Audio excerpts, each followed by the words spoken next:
Hello guys, ito ang aking munting tahanan na pinapangarap noon at ngayon ay natutupad na. So ayan na siya ngayon. Ready na siya for second floor. So nabuhusan na lahat ng poste yan sa first floor or sa ground floor. At umaraw, umulan, talagang nagtatrabaho ang aking mga trabahante. Maraming salamat sa kanila at salamat sa Diyos. Masisipag sila. So, ayan ang ating baba, ang view natin sa baba. Pag tiningnan natin, yung flooring pala guys, yung talagang ganyan yan para compacted siya. Tapos bubuhusan din ng simento yan para pag nag-tiles ay matibay, hindi siya lulubog, lilitaw. So, maganda yan. Compacted yung lupa. Tsaka magta-tiles. Tapos, ito yung septic tank. Diyan na rin sa loob ng bahay dahil walang space. Isang compound lang kasi kami guys. So, mga kapatid ko. So, yung lugar ko talagang minaximize kung anong maganda. Tapos yan na siya. Nagkaroon na ng frame para sa biga or sa flooring sa second floor. So, yan na siya. Nilagyan na ng mga plywood. Tapos after nyan, mga bakal na rin, ganon. Tapos buhusan na. Ayan na, nabuhusan na siya. At maraming salamat mga pinsan ko, tumulong sa amin. Ayan siya, hanggang sa tapos na. Siyempre, talagang nagpapasalamat din ako dahil may mga kaibigan tayong tumulong dyan kasi medyo kinapos ako nung araw ng buhos. So, tuloy-tuloy lang ang laban, gano'n naman talaga. So, maraming salamat dahil may mga tumulong sa akin. At tuloy-tuloy ang paggawa ng bahay. So yan, hindi pinatatanggal pa yung iba dahil pinapatigas ng husto. Yung iba natanggal na sa loob ng mga kahoy. So yan na ang tsura sa loob. Maganda naman siya pagkakagawa. Tapos ready na yan guys para sa finishing. Yung mga wall magpi-finishing na. So, unti-unti nang natutupad ang ating pangarap na bahay. Maraming salamat sa Panginoon sapagkat binigay niya sa akin ang katulad nitong pagkakataon na makapagtrabaho dito sa Israel. At yan na nakikita ng pinaghirapan natin.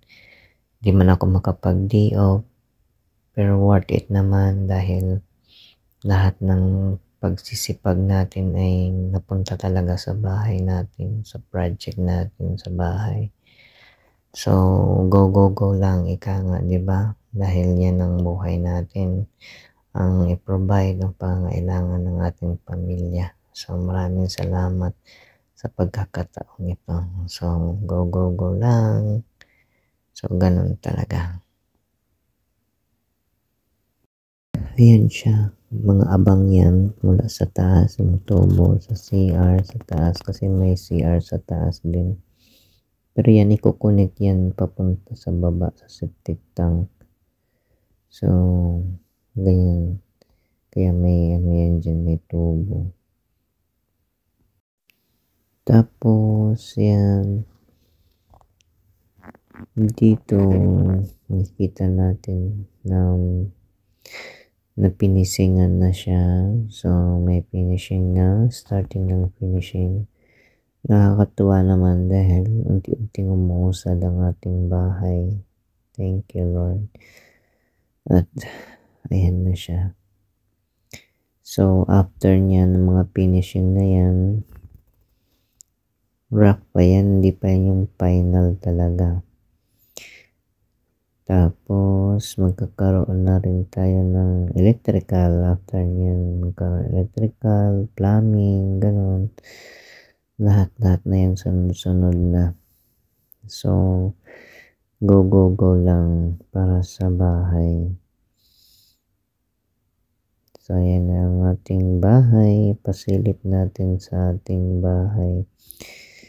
Kayo guys, hope may mga project din kayo at kahit papano ay unti-unti na natutupad mga pangarap natin.